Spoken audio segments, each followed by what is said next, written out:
사실 그 헌법에서는 그러니까 교육의 전문성, 자주성을 보장하고 있고요. 그 다음에 대학의 자치를 보장하고 있습니다.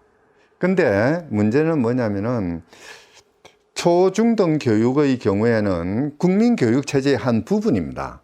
그러다 보니까 우리나라는 다 알고 계시다시피 정교 분리의 국가지 않습니까? 종교적인 교리에 의해서 운영되는 국가가 아니라 세속 국가거든요. 그러기 때문에 특정한 종교의 특정한 어떤 그 교리, 이런 것들이 초중등 교육이라는 국민 교육의 그 영역으로 들어오질 수는 없는 거죠. 이미 그 부분에 대해서는 우리 대법원도 명확하게 선을 그어둔 적이 있습니다. 고등학교, 중고등학교에서 종교 교육을 시키더라도 이거는 일반 교양이나 상식의 수준에 머물러야지 특정한 교리로서 그 종교를 믿지 않는 학생에게 획일적이고 강압적으로 주입시키는 그런 교리 교육은 허용되지 않는다라고 선언한 적이 있거든요. 그렇기 때문에 더 이상 그러니까 초중등 초등도 마찬가지고요.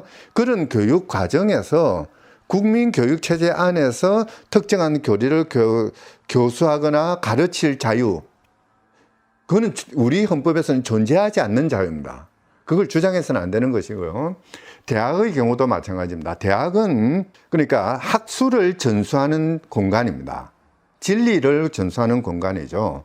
그랬을 때 그 진리라는 것은 항상 그렇지 않습니까? 객관적으로 모든 사람들이 증명 가능하거나 논증 가능하거나 또는 납득 가능한 그런 것들을 그러니까 연구하고 교육하고 또 그것을 바탕으로 사회에 봉사하는 게 대학인데요. 그런 대학의 학술 과정에서 또는 강의 과정에서 객관적이고 일반적인 그런 진리 명제를 교수하는 것이 아니라, 가르치는 것이 아니라 거기에 특정한 종교의 교리를 얹어서 교육을 한다는 것은 이거는 대학의 목적에 어긋나는 것이죠. 대학이 존재하는 이유를 제대로 실현하지 못하는 잘못된 교육이거든요. 이제 예를 들자면은 가끔 이제 그런 이야기를 하지 않습니까? 그러니까 특정한 성적 지향을 가진 사람들 사이에는 에이즈라는 질병이 만연한다. 근데 사실 그 명제는 과학적으로 증명되지 아니한 또는 과학적인 어떤 진실 발견과는 무관한 이야기죠.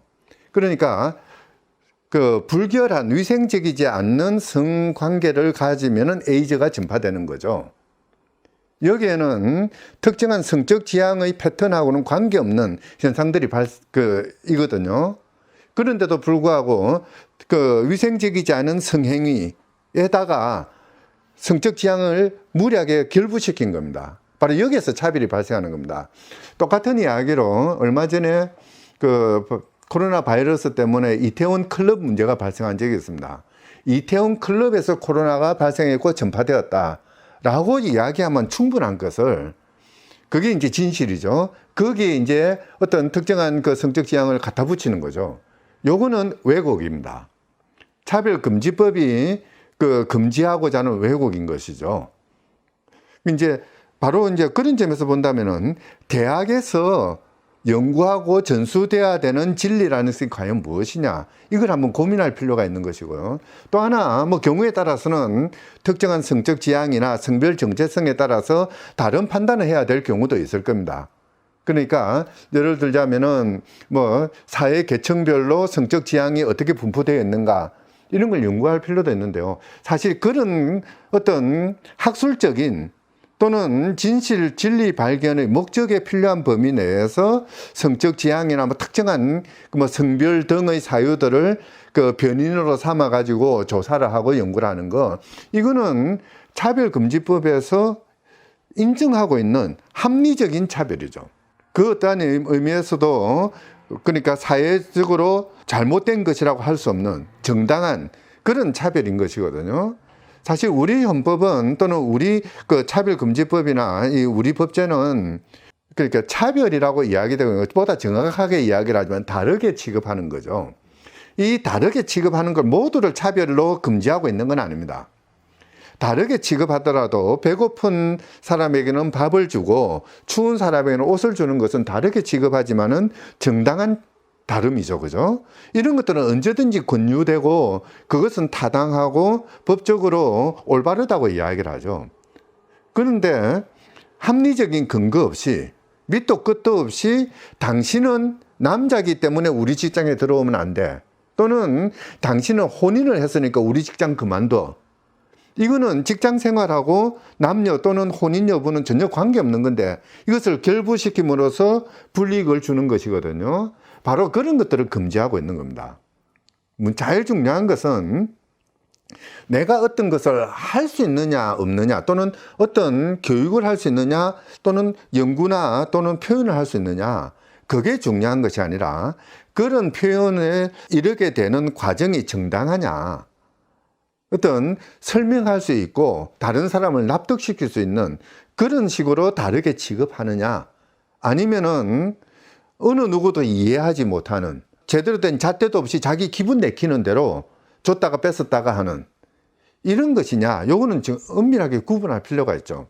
그리고 그동안 우리나라 뭐 법원은 물론이고요 헌법재판소 또는 국가인권위원회 뭐 하다못해 서울시 인권침해구제위원회조차도 그런 차별을 판단하기 위해서 객관적이고 중립적이고 아주 명확한 이런 기준들을 만들고 있거든요. 너무나 치밀하게 정교하게 정당한 차별이냐 부당한 잘못된 차별이냐 구분할 수 있는 틀을 만들어 두고 있음에도 불구하고 밑도 끝도 없이 우리가 이거 못하게 하는 거는 이거는 차별금지법 때문이고 따라서 차별금지법은 나쁜 법이야. 뭐 이런 식으로 이야기하는 것은 그거는 너무나 무책임한 발언이죠. 우리 법제가 그동안 이루어놓은 또는 우리 사회가 그동안 합의를 해놓은 여러 가지 기준들이 있지 않습니까? 뭐 불쌍한 사람은 도와줘야 되고 이것도 차별이거든요. 어떻게 보면은 또는 여유 있는 사람은 조금 더 많이 내놓아야 되고 이런 뭐 사회 정의라든지 무엇이 옳고 그름이라든지 이런 것들을 우리 사회가 그동안 수많은 시행착오를 겪어가면서 의견을 수렴해놓은 합의해놓은 그 어떤 것들이 있는데 그 모든 것들을 부정하고 자기들이 원하는 발언, 자기들이 원하는 표현 또는 자기들이 원하는 교육을 못한다.